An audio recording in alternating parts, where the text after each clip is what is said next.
जय हिंद साथियों, स्वागत है आपका self study classes Vishwamit Jain YouTube channel में। दोस्तों आज फिर अपना वन लाइनर प्रश्नों का महासंग्राम स्टार्ट होने वाला है, तो सभी लोग तैयार रहें प्रश्न के उत्तर बताने के लिए। और जो भी साथी अभी तक ग्रुप से नहीं जुड़ पाए हैं, चैनल से नहीं जुड़ पाए हैं, चैनल को सब्सक्राइब नहीं किया है, बेल आइकन को नहीं दबाया है, तो वो ये सारी प्रक्रियाएँ कर लें, क्योंकि बहुत सारी तैयारी यहाँ पर पीजीटी, नेट, जेआरएफ सभी एग्जामों के लिए होने वाली है। ठीक है, तो सभी लोग वीडियो को लाइक कर देंगे, वीडियो को शेयर भी करना है और सब्सक्राइब कर लेना है ना। बेल आइकन को दबाकर ऑल पर क्लिक आपको ज़रूर करना है। और महासंग्राम चालू है आज का, और सभी लोगों को जल्दी जल्दी से प्रश्नों के उत्तर बताने हैं। ठीक है, वन लाइनर प्रश्न है और ये मोस्ट इंपॉर्टेंट प्रश्न है। ठीक है, तो स्टार्ट करते हैं आज का ये वीडियो।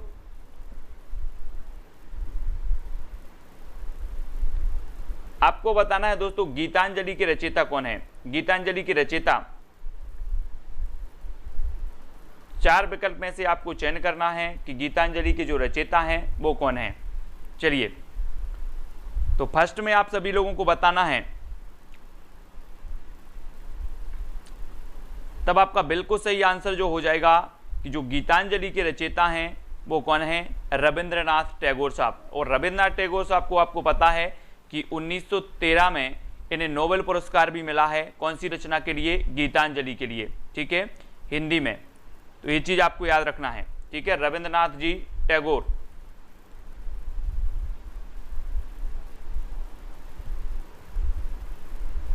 ठीक है, अब अगला क्वेश्चन आपको देखना है दोस्तों। अगला है आपका शिव शंभू के चिट्ठे से संबंधित जो रचनाकार हैं वो कौन है। शिव शंभू के चिट्ठे यानी कि आपका 56 का आंसर आपको बताना है। ये किसकी रचना है, शिव शंभू के चिट्ठे।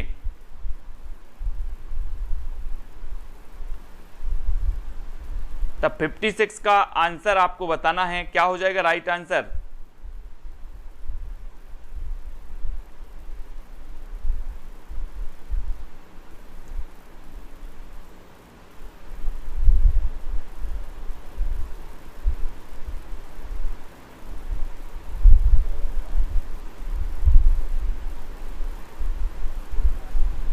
तो सभी लोगों ने जो उत्तर बताया है कि बाल मुकुंद गुप्त, बाल मुकुंद गुप्त आपका बिल्कुल सही हो जाएगा। शिव शंभू के चिट्ठे जो रचना है वो किसकी है, बाल मुकुंद गुप्त की है। ठीक है, और आपका जो बाल मुकुंद गुप्त है वो बिल्कुल सही है। अगला दक्षिण भारत में हिंदी भाषा के क्षेत्र में जो है किसने प्रचार प्रसार किया, दक्षिण भारत में बताना है दोस्तों। तो किसने किया हिंदी भाषा के क्षेत्र में।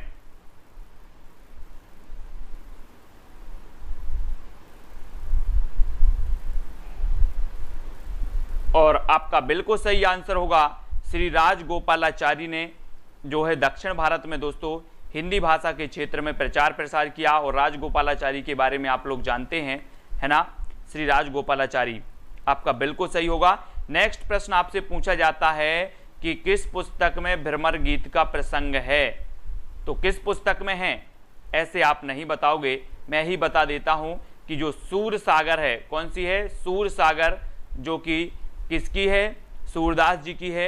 और सूरदास जी की सूर सागर में भ्रमर गीत का प्रसंग है ना। सूर सागर, सूर सारावली, साहित्य रचना, साहित्य लहरी, है ना, ये रचनाएं हैं सूरदास जी की। लेकिन आपको बताना है मानवीकरण अलंकार का प्रयोग किस प्रकार की कविता में हुआ है। मानवीकरण आपने पढ़ा होगा दोस्तों कि प्रकृति का मानवीकरण किया गया, प्रकृति का मानवीकरण किया गया। कौन सी, किस काल की कविताओं में किया गया प्रकृति का मानवीकरण। हाँ, वेरी गुड परवेज जी। भारतेंदु युग और द्विवेदी युग के बीच की कड़ी कहा जाता है बाल मुकुंद गुप्त साहब को। और मानवीकरण का अलंकार, जो मानवीकरण अलंकार का प्रयोग किया गया वो नई कविता में किया गया। लेकिन अगर बात करें प्रकृति का मानवीकरण, तो प्रकृति का मानवीकरण किया गया छायावादी कविताओं में। ठीक है, छायावादी कविताओं में प्रकृति का मानवीकरण किया गया और मानवीकरण अलंकार का प्रयोग हुआ है नई कविताओं में। ठीक है, तो ये चीज भी आपको याद रखनी है। अगला क्वेश्चन बताना है दोस्तों, अनिल का पर्यायवाची क्या है। अनिल, अनिल का पर्यायवाची शब्द बताना है, कौन सा हो जाएगा, या अनिल किसका पर्यायवाची शब्द है, इस प्रकार से आपको चयन करके बताना है।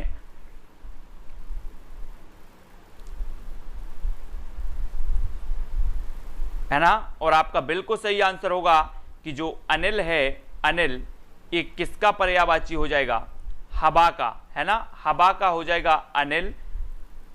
और अनल, अनल जो होता है वो किसका होता है, आग का। ठीक है, बहुत कंफ्यूजन होता है दोस्तों इसमें अनल और अनिल में। ठीक है, अनिल वायु का है और अनल आग का है, इसको याद रख लेना, मैं भी कंफ्यूज हो जाता हूं इसमें तो। ठीक है, तो अनिल पवन का और अनल आग का, ये चीज याद रखनी। ठीक है, बिपाशा पत्रिका का प्रकाशन किस प्रदेश से होता था, बिपाशा, बिपाशा पत्रिका का बताना है, इसका प्रकाशन होता था किस प्रदेश से होता है, बिपाशा। और बिपाशा पत्रिका का आपका बिल्कुल सही आंसर हो जाएगा यूपी।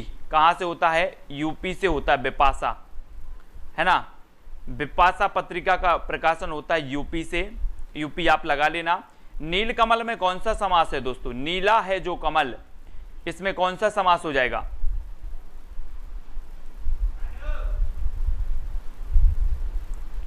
हाँ, दिनकर जी को अनल कवि के नाम से जाना जाता है, बिल्कुल सही है, दिनकर जी को अनल कवि के नाम से जाना जाता है ना, ओज के कवि कहलाते हैं दिनकर जी।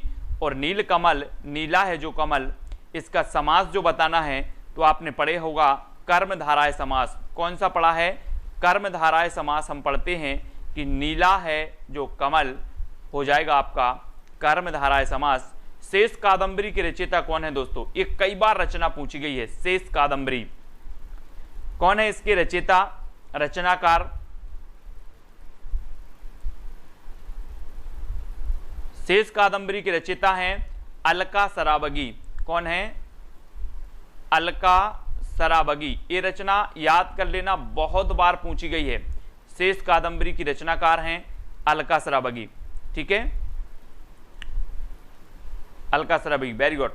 अगला है वर्ण के द्वितीय व चतुर्थ व्यंजन क्या कहलाते हैं। आपने पढ़े होंगे वर्ण, कौन कौन से पढ़े हैं, वर्ग के जो पंचम अक्षर होते हैं 1 2 3 4 इस प्रकार से 25 जो आपके स्पर्श व्यंजन आपने पढ़े हैं, है ना, का वर्ग, चा वर्ग, टा वर्ग, ता वर्ग और पा वर्ग, ये 5 वर्ग के पंचम अक्षर होते हैं और इनमें 5 5 होते हैं, तो कुल मिला के 25 हो जाते हैं। और 25 इनको क्या कहा जाता है, स्पर्श व्यंजन कहा जाता है ना। और वर्ण के द्वितीय और चतुर्थ ये व्यंजन क्या कहलाते हैं, तो आपने पढ़े हैं कि द्वितीय और चतुर्थ जो कहलाते वो क्या कहलाते हैं, महाप्राण, है ना, महाप्राण कहलाते हैं। और 1 3 5 ये क्या कहलाते हैं, अल्प प्राण कहलाते हैं। 1 3 5 अल्प प्राण और 2 और 4 महाप्राण। ठीक है, दोहा छंद में श्रृंगारी रचना प्रस्तुत करने वालों में जो है हिंदी के सर्वाधिक ख्याति लब्ध कवि कौन से हैं, दोहा छंद में श्रृंगारी रचना प्रस्तुत करने वाले, दोहा छंद में हिंदी में ख्याति प्राप्त जो कवि हैं वो कौन है। 65 का आंसर हमें बताना है, ख्याति प्राप्त कवि का नाम बताना है। और वो दोहा छंद में जो प्रसारित करने वाले कवि हैं वो कौन से हैं, श्रृंगारी कवि माने जाते हैं बिहारी जी। और जब भी बिहारी की बात आती है तो हम इनका पढ़ लेते हैं कि इनके कवि, इनकी रचना में 713 दोहे और 719 दोहे माने जाते हैं, है ना, बिहारी सस्सई में। और रामचंद्रिका के रामचरितमानस के बाद बिहारी जी की जो बिहारी सस्सई है इसकी टीका सर्वाधिक लिखी गई, है ना। और दोस्तों जो बिहारी जी हैं, बिहारी ये रीति काल के श्रेष्ठ कवि हैं। और ये कौन सी काव्यधारा के कवि हैं, तो ये सिद्ध, रीति सिद्ध काव्यधारा के कवि माने जाते हैं। ठीक है, तो ये चीज भी आपको याद करना है ना। हिंट दीजिए, बिल्कुल हिंट जरूर देखें। छंद का सर्वप्रथम उल्लेख कहाँ मिलता है, छंद का सर्वप्रथम उल्लेख बताना है, कहां पर मिलता है छंद, छंद जल्दी बताओ कहां मिलता है। और आपका बिल्कुल सही आंसर होगा दोस्तों कि ऋग्वेद में। कहां पर मिलता है छंद का सर्वप्रथम उल्लेख, ऋग्वेद में मिल जाता है। ऋग्वेद आप याद कर लेना। ठीक है, छंद का सर्वप्रथम प्रयोग मिलता है ऋग्वेद में। कहां मिलता है, ऋग्वेद में मिल जाता है छंद का। ऋग्वेद सबसे प्राचीन वेद माना जाता है, सभी को पता है। सबसे प्राचीन वेद कौन सा माना जाता है, ऋग्वेद। और छंद का प्रयोग भी यही मिलता है। नेक्स्ट आपको बताना है श्रृंगार रस का स्थायी भाव कौन सा है। आपने रस पढ़े हैं, कितने रस पढ़े हैं आपने, जल्दी बताओ। रस कितने होते हैं ये चीज भी आपको बतानी है। भरत मुनि ने कितने रस माने हैं ये चीज भी आपको बतानी है ना। और दोस्तों कौन सा रस भरत मुनि ने नहीं माना है ये चीज भी आपको बतानी है। और साथ ही एक क्वेश्चन और बता देना कि जो 2 रस और नवीन जुड़े हैं वो रस कौन से हैं, है ना। तब आपको पता है कि श्रृंगार रस का स्थायी भाव होता है रति, रति यानी होता है प्रेम, ठीक है, रति यानी प्रेम। और रसों की टोटल संख्या मानी जाती है कितनी, 9, लेकिन 2 प्लस और कर देते हैं अपन, कौन सा, वात्सल्य रस को प्लस कर दो और एक भक्ति रस को भी प्लस कर दो तो हो जाते हैं कितने, 11, ठीक है। और भरत मुनि की अगर बात करें कितने रस माने हैं तो 8 रस माने हैं। इन्होंने कौन सा रस नहीं माना है तो इन्होंने शांत रस नहीं माना है। किसने, भरत मुनि ने, है ना। तो ये तो सभी लोगों को पता है, ठीक है। छल तो संचारी भाव है, छल संचारी भाव है रोहित कुमार जी। कुरुक्षेत्र को क्या कहा जाता है, कुरुक्षेत्र, कुरुक्षेत्र को बताना है, ये किसकी रचना है कुरुक्षेत्र, ये चीज भी बताना है। हाँ, सतसैया के दोहे जो नाविक के तीर, देखन में छोटे लगे घाव करें गंभीर। Very good. कुरुक्षेत्र को और क्या कहा जाता है दोस्तों, और कुरुक्षेत्र को जो कहा जाता है वो कहा जाता है रण क्षेत्र, रण क्षेत्र। और आपको बताना है कि कुरुक्षेत्र के जो रचनाकार हैं वो कौन है, ये कुरुक्षेत्र रचना किसकी है, जल्दी बताओ। कुरुक्षेत्र दिनकर जी, बहुत बढ़िया आंसर, सभी लोगों ने बताया कि दिनकर जी बिल्कुल सही है ना, दिनकर जी का है। नेक्स्ट है, भारत में सर्वाधिक किस भाषा का प्रयोग किया जाता है, सर्वाधिक बताना है दोस्तों, है ना। और आपको पता है राष्ट्रभाषा की परिभाषा क्या है, जो पूरे राष्ट्र की संपर्क भाषा है उसे राष्ट्रभाषा कहा जाता है। और राजभाषा की परिभाषा क्या है, राजभाषा की आपकी परिभाषा होती है कि जो सरकारी कामकाज में प्रयोग की जाती है वो आपकी राजभाषा कहलाती है। और भारत की राष्ट्रभाषा कोई भी नहीं है, कभी भूल में नहीं रहना, भारत की राजभाषा हिंदी है, हिंदी है और अंग्रेजी भी है, ठीक है। अंग्रेजी भी आप भारत की राजभाषा है क्योंकि ये प्रशासनिक कार्यों में इसका प्रयोग किया जाता है, तो ये चीज आपको याद रखनी है, ठीक है ना। तो यहाँ पर भारत में सर्वाधिक जो भाषा का प्रयोग होता है वो भाषा का नाम है हिंदी, ठीक है। और 14 सितंबर को हम कौन से दिवस के रूप में मनाते हैं, हिंदी, ठीक है, ये तो पता ही है। स्थायी भाव आपको पता चल गया। मुख रूपी चंद्र पर राहु भी धोखा खा गया, मुख रूपी चंद्र पर राहु भी धोखा खा गया।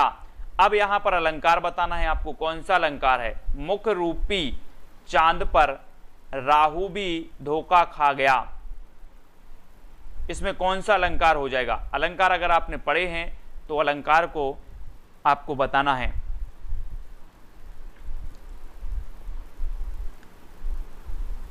ना। और आपका बिल्कुल सही आंसर होगा मुख रूपी चांद पर राहु भी धोखा खा गया, यानी कि आपका रूपक अलंकार बिल्कुल सही हो जाएगा, रूपक, ठीक है। हाँ, वेरी गुड, सही बताया अधिकांश लोगों ने। मुंडा भाषा परिवार का क्षेत्र कौन सा है दोस्तों, मुंडा भाषा परिवार, है ना। भाषा परिवार आपने पढ़े हैं, सबसे बड़ा जो भाषा परिवार है वो कौन सा है, भारोपीय परिवार। ये कई बार एग्जाम में पूछा गया है कि जो भारोपीय परिवार है ये सबसे बड़ा भाषा परिवार है ना। और मुंडा भाषा परिवार का क्षेत्र बताना है, तब आपका बिल्कुल सही आंसर होगा छोटा नागपुर का पठार। छोटा नागपुर जो है ये मुंडा जनजाति है यहाँ पर, और मुंडा भाषा परिवार इसी से संबंधित है, मुंडा भाषा परिवार, है ना, छोटा नागपुर से संबंधित है। और छोटा नागपुर का पठार कहाँ पर है, तो छोटा नागपुर का पठार है दोस्तों आपका झारखंड में, झारखंड में है, जिसकी सर्वोच्च चोटी का नाम है पारसनाथ। क्या नाम है, पारसनाथ नाम है ना, पारसनाथ याद रखेंगे। और अगला बताना है, भारतीय संविधान के किस अनुच्छेद में हिंदी को राजभाषा घोषित किया गया, किस अनुच्छेद में किया गया, यानी 73 का उत्तर बताना है। मैं अपन ने अभी पढ़ लिया कि भारत की जो राजभाषा है वो कौन सी है, हिंदी है, ठीक है, हिंदी है, अंग्रेजी भी है। और जो भाषा से संबंधित अनुसूची है वो 8वीं अनुसूची है ना, ये तो सभी को पता है। 22 भाषाओं को 8वीं अनुसूची में वर्णित किया गया है। अंग्रेजी भाषा को 8वीं अनुसूची में नहीं रखा गया है। ठीक है, सभी को पता है भारतीय संविधान के किस अनुच्छेद में हिंदी को राजभाषा घोषित किया गया, तो आपको पता है 343, है ना, 343 अनुच्छेद 343 के अंतर्गत इसको किया गया। अब एक भाषा दूसरी भाषा से क्या लेती है, एक भाषा दूसरी भाषा से क्या लेती है, क्वेश्चन अच्छे से समझना है। एक भाषा है कोई, वो दूसरी भाषा से क्या ग्रहण करती है, क्या लेती है।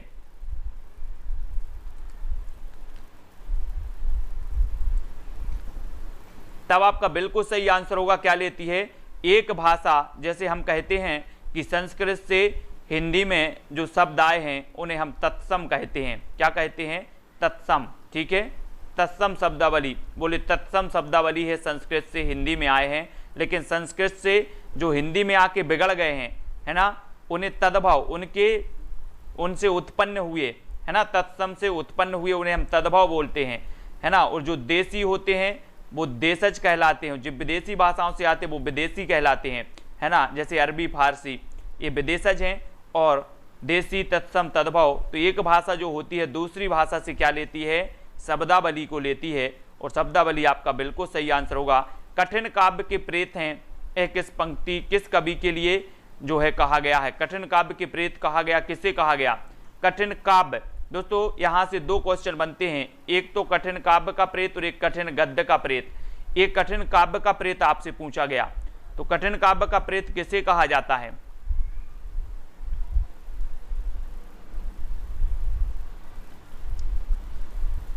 तो अधिकांश लोगों ने बता दिया केशव दास को, है ना। कठिन काव्य का प्रेत कहा जाता है केशव दास को, और कठिन गद्य का प्रेत कहा जाता है अज्ञेय को, है ना।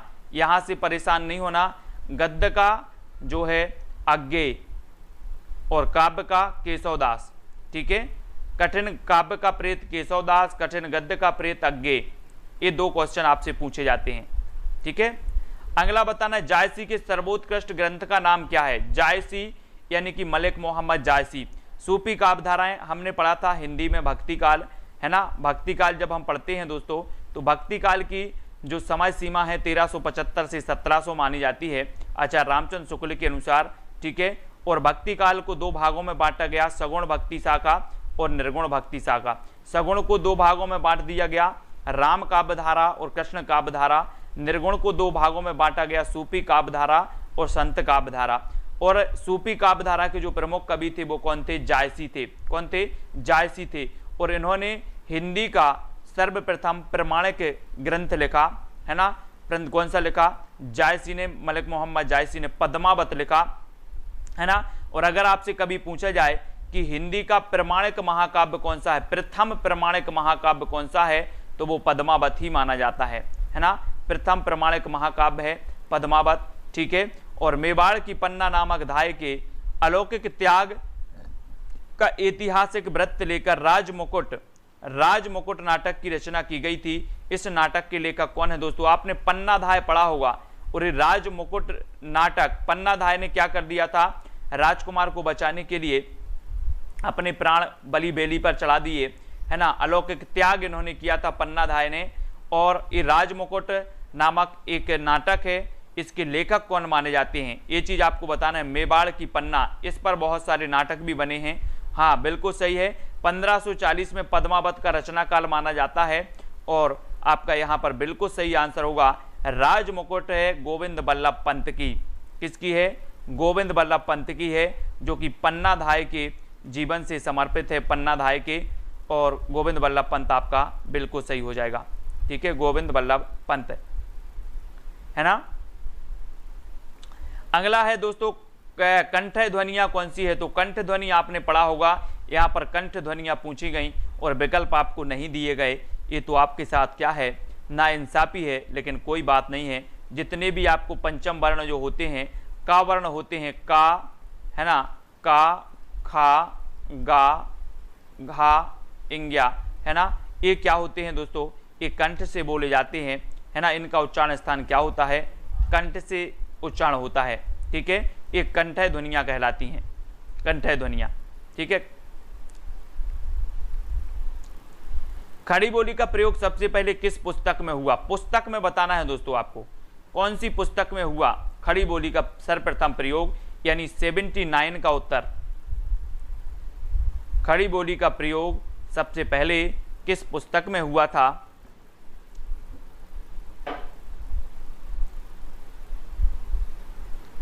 तब आपका बिल्कुल सही आंसर होगा, वो पुस्तक थी दोस्तों कौन सी? प्रेम सागर। प्रेम सागर थी किसकी? लल्लू लाल जी की प्रेम सागर रचना है, और ये प्रथम पुस्तक थी जिसमें खड़ी बोली का प्रयोग किया गया। और खड़ी बोली की जब भी बात आती है तो मैं आपको हमेशा बताता हूँ कि खड़ी बोली पश्चिमी हिंदी से जो है उत्पन्न हुई है, पश्चिमी हिंदी की उपभाषा है खड़ी बोली, ठीक है। और दोस्तों हमने पढ़ी हैं कि पश्चिमी हिंदी में 5 भाषाएं हैं, कौन कौन सी? कानों के खड़ी बुंदेली, ब्रजभान हरि के पास, है ना। तो आपकी कन्नौजी, बुंदेली, ब्रज, हरियाणवी और खड़ी बोली, ये सभी पश्चिमी हिंदी की आती हैं। और प्रेम सागर एक खड़ी बोली की प्रथम पुस्तक मानी जाती है, जो कि रचनाकार कौन है? लल्लू लाल जी हैं, ठीक है, इनको याद रखेंगे। अगला क्वेश्चन है स्त्रीलिंग शब्द बताना है, तो स्त्रीलिंग का ठंडाई। ठंडाई ये तो ठीक है, ठंडाई।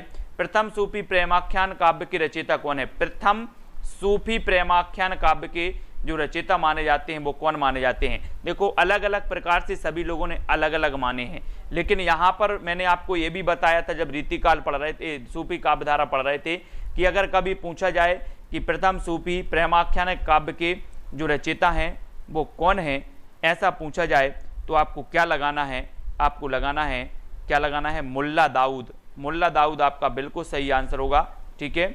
मुल्ला दाऊद की जो रचना है वो कौन सी है? चंदायन है, चंदायन, ठीक है। चंदायन ये मुल्ला दाऊद की रचना है, और इसे प्रथम सूफी प्रेमाख्यान काव्य के जो है रचयिता माने जाते हैं मुल्ला दाऊद, और चंदायन को प्रथम रचना मानी जाती है। ये चीज़ भी आपको याद रखनी है। साथ ही दोस्तों आपको क्या याद रखना है कि आचार्य शुक्ल ने किसे माना है? आचार्य शुक्ल ने माना है मृगावती को, ठीक है, मृगावती को माना है। मैंने सूफी काव्यधारा की पूरी रचनाएं आपको सन सहित क्रमबद्ध याद करवाया है, ट्रिक भी आपको बताई है ना। तो वो जिनने भी नहीं देखा है वो जरूर देखें, सूफी काव्यधारा की पूरी क्रमबद्ध सन सहित ट्रिक सहित सब कुछ बताया है। हाँ, लोरेक या लोर कथा भी इसे कहा जाता है।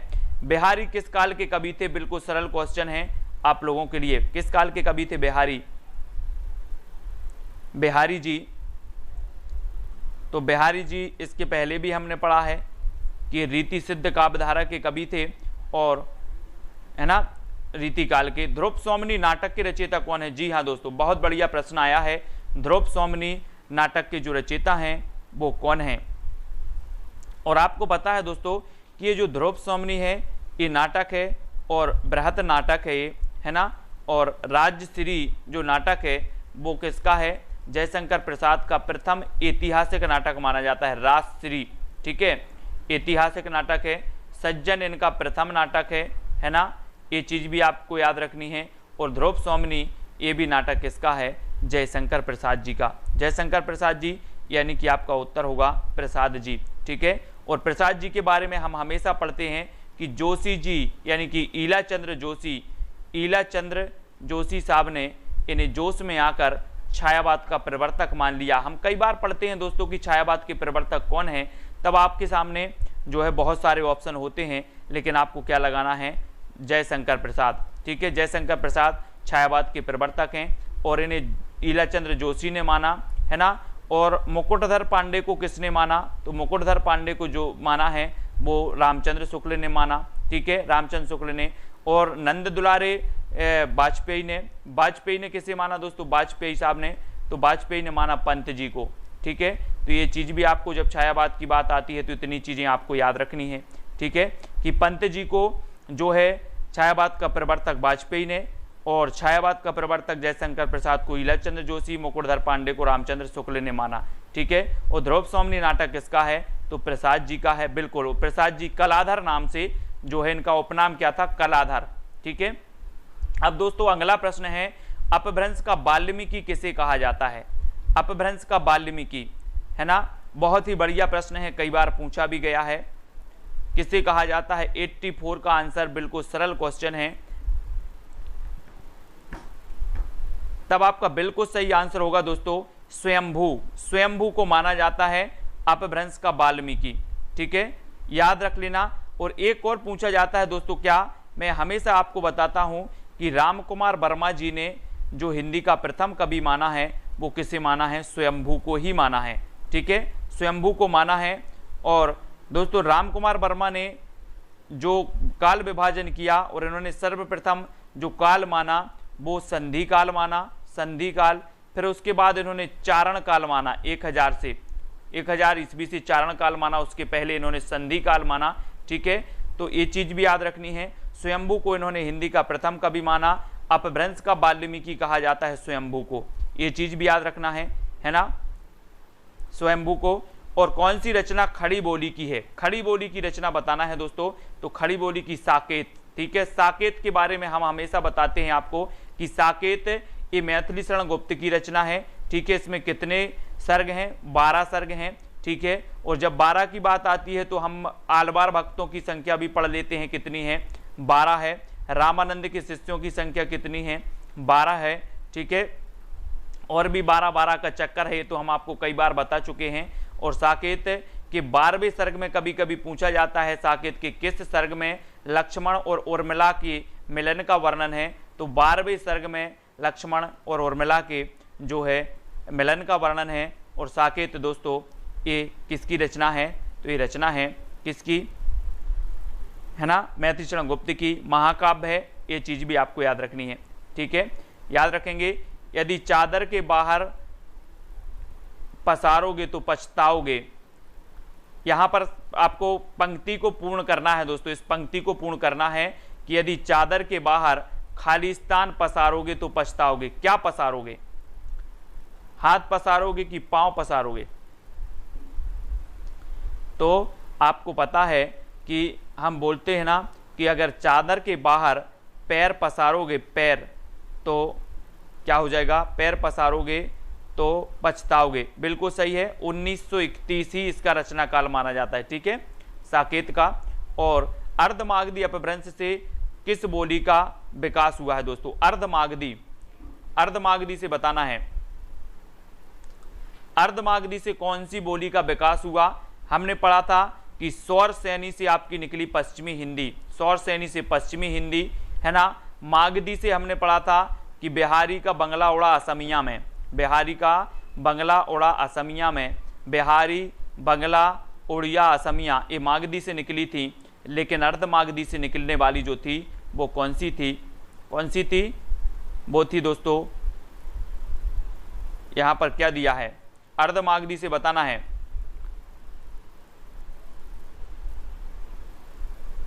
कौन सी निकली थी? पूर्वी हिंदी। यहां पर बंगला ये गलत दिया है ना, बंगाली ये गलत दी है, पूर्वी हिंदी। तो पूर्वी हिंदी निकली थी, है ना, पूर्वी हिंदी। पूर्वी हिंदी से जो निकली वो कौन सी निकली? अवधी बघेली छत्तीसगढ़ी, है ना, अब छत्तीसगढ़ी, तो अवधी बघेली छत्तीसगढ़ी निकली थी। ठीक है, तो ये चीज आपको याद रखनी है। और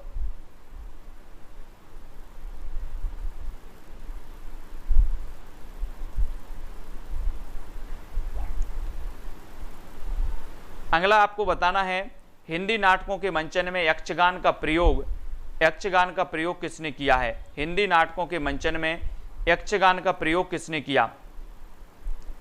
यक्षगान नाटकों के मंचन में, बहुत ही बढ़िया प्रश्न है, आपसे पूछा गया है।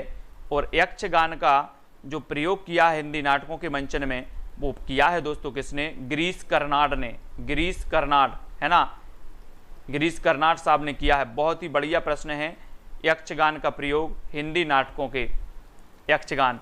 ठीक है, यक्षगान पश्चिम छोड़ दो। अब दोस्तों यहां पर एक क्वेश्चन पूछा गया कि अधिकतर भारतीय भाषाओं का जो विकास हुआ वो कौन सी लिपि से हुआ? अधिकतर भारतीय भाषाओं का विकास किस लिपि से हुआ? तो किस लिपि से माना जाता है अधिकतर भारतीय भाषाओं का विकास?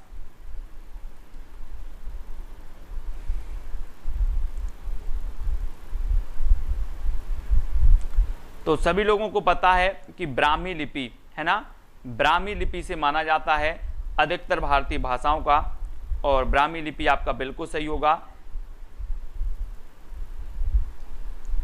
एक दोस्तों बहुत ही बढ़िया प्रश्न है कि भारतेंदु हरिश्चंद्र के अनुसार हिंदी नई चाल में कब ढली। ये क्वेश्चन पूछा गया है कई बार। भारतेंदु हरिश्चंद्र के अनुसार हिंदी नई चाल में कब ढली, तो आपको बता देना है 1900। वेरी गुड, एआती है ना परवेज जी, वेरी गुड। 1973 में हिंदी नई चाल में ढली। ये क्वेश्चन आईएमपी है, ये क्वेश्चन पूछा भी गया है। भारतेंदु हरिश्चंद्र के अनुसार हिंदी नई चाल में कब ढली, तो 1973 में। ठीक है, 1973, सॉरी 1873, 1973 नहीं 1873 है ना, कभी कभी मिस्टेक भी होता है। 1873 नई चाल में ढली 1873 में। और ढाई आखर प्रेम के पढ़े सो पंडित होए, प्रस्तुत पंक्ति किसकी है। पोथी पढ़ पढ़ जग मुआ, पंडित भया न कोय, और ढाई आखर। हाँ, आंसर दिख गया है, कोई बात नहीं, दिख गया है तब भी ठीक है। कबीरदास जी के बारे में है ना, 1873, वेरी गुड। और ढाई आकर प्रेम के पढ़े सो पंडित होए, ये कबीरदास जी की पंक्ति है। और कबीरदास जी आपको पता है निर्गुण काव्यधारा के श्रेष्ठ कवि थे, प्रथम कवि थे, मतलब ये प्रमुख कवि थे निर्गुण काव्यधारा की, संत काव्यधारा की। ठीक है, संत थे संत कबीरदास जी। गोवा की स्वीकृत राजभाषा है कोंकणी। गोवा की स्वीकृत राजभाषा क्या है, कोंकणी। कोंकणी बोली जाती है दोस्तों गोवा में, है ना, गोवा। इस प्रकार से आपने देखा होगा, ऐसे हम देखते हैं यहाँ कहीं गोवा है, थोड़ा सा इतना सा है गोवा, और यहाँ पर कोंकणी बोली जाती है, कोंकणी। अवधी भाषा का सर्वाधिक लोकप्रिय महाकाव्य का नाम बताना है। अवधी भाषा, अवधी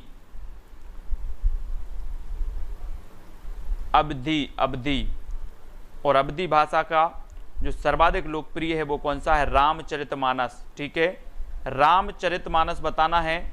और दोस्तों रामचरितमानस में 7 कांड हैं, 7 कांड। अब 7 कांड आप लोग क्रमबद्ध लिखेंगे, जल्दी से कमेंट में लिखो कौन लिख पाता है फटाक से।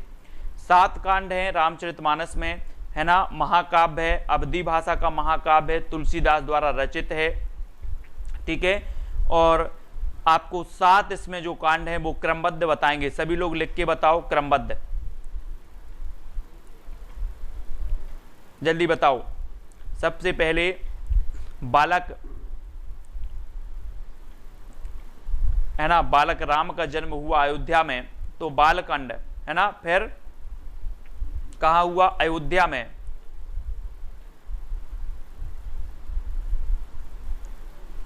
हाँ, 1574 रचना काल माना जाता है, लेकिन जल्दी से लिखो बालकांड,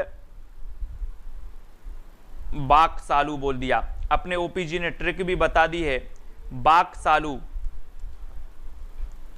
बा से बालकांड, आ से अयोध्या कांड, और का से किष्किंधा कांड, है ना, सा से क्या हो जाएगा, सुंदर कांड। और बताओ आगे और कौन सा है,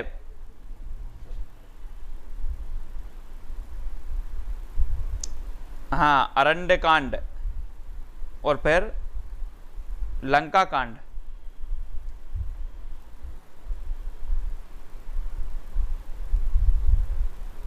तो वेरी गुड, पढ़ना है सभी लोगों को, है ना। जी लिखा है अपने खुशी शर्मा, बाल अयोध्या अरण्य किष्किंधा सुंदर लंका, वेरी गुड, है ना। सबसे पहले बालकांड, अयोध्या कांड, अरण्य कांड, किष्किंधा, सुंदर और लंका कांड, है ना। तो अधिकांश लोगों ने बिल्कुल सही बताया है, कंचन वर्मा जी, हेमंत जी। ये पूछे जाते हैं क्रमबद्ध, तो ऋचा पांडे जी, मंजू बाला जी, ये पूछे जाते हैं क्रमबद्ध, इनको याद रखना है। ठीक है, संज्ञा के कितने भेद होते हैं दोस्तों, संज्ञा के भेद बताना है। दीप जी, प्रकाश, सरोज शर्मा जी, बालकांड, अयोध्या कांड, अरण्य कांड, किष्किंधा, सुंदर, लंका, उत्तर, हाँ वेरी गुड, उत्तरकांड। तो पिंकी जी, वेरी गुड, राकेश जी, राकेश, किशन जी, खुशी जी, सभी लोगों ने प्रयास किया है है ना, किशन जी,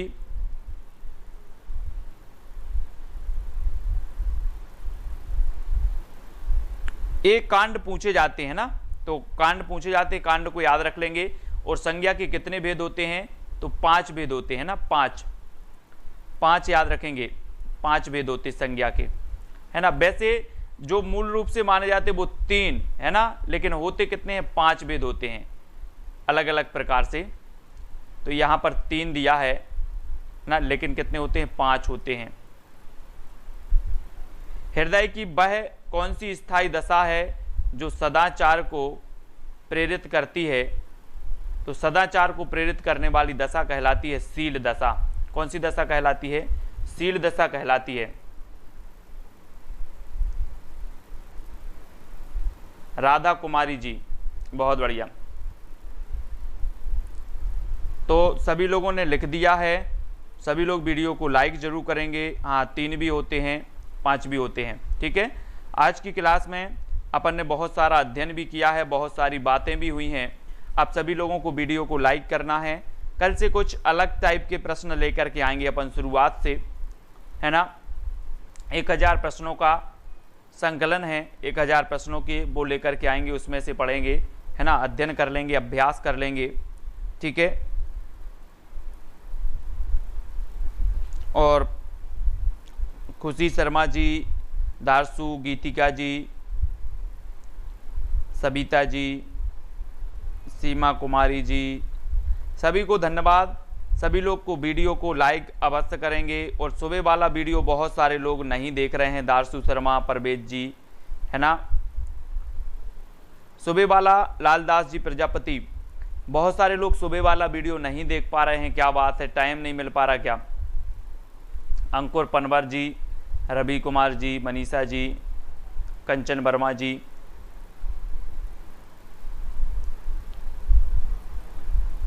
तो सुबह वाला वीडियो ज़रूर देखें। सुबह वाला जो ट्रिकी वीडियो आता है, बहुत सारी ट्रिकी वीडियो निकल कर के आती हैं, है ना, उनको ज़रूर देखना है, ठीक है। और वो वीडियो आप सभी को पढ़ना है। 8 बजे अपनी यथावत हिंदी की क्लास लग रही है व्याकरण की, और हिंदी व्याकरण भी स्टार्ट करने वाले हैं अपन शुरुआत से, है ना। वर्णमाला से पढ़ने वाले हैं, वर्णमाला में बिल्कुल सब कुछ पढ़ने वाले हैं, एक एक चीज़ पढ़ेंगे, संधि, समास, उपसर्ग, प्रत्यय, ये सब पढ़ेंगे, ठीक है। ओपी जी ने आपको एक मोटिवेशनल पंक्ति दी है कि परिंदे रुक मत, तुझ में जान बाकी है, मंजिल दूर है, बहुत उड़ान बाकी है, आज या कल मुट्ठी में होगी दुनिया, लक्ष्य पर अगर तेरा ध्यान बाकी है। बहुत ही बढ़िया। सरोज शर्मा जी, रात्रि 8 बजे हिंदी की क्लास होती है अपनी, है ना। मनीषा जी, गीतिका, किशन जी, तो रात्रि 8 बजे वाली क्लास को देखें। ओपी जी, संतराम जी, राणा, अंकुर पनवर जी, ठीक है। और वीडियो को लाइक करें, सब्सक्राइब करें। सभी को दोस्तों शुभ रात्रि और सभी को धन्यवाद, है ना। अभी एक क्लास और हमें स्टार्ट करनी है 11 बजे से, जीके, एमपी जेल प्रहरी जीके के लिए स्टार्ट करनी है। किशन सिंह जी, है ना, गीतिका, पुष्पेंद्र जी, सविता शुक्ला जी, एक और 11 बजे से स्टार्ट होने वाली है आज से क्लास जीके, है ना। जीके को वहां पर पढ़ने वाले हैं।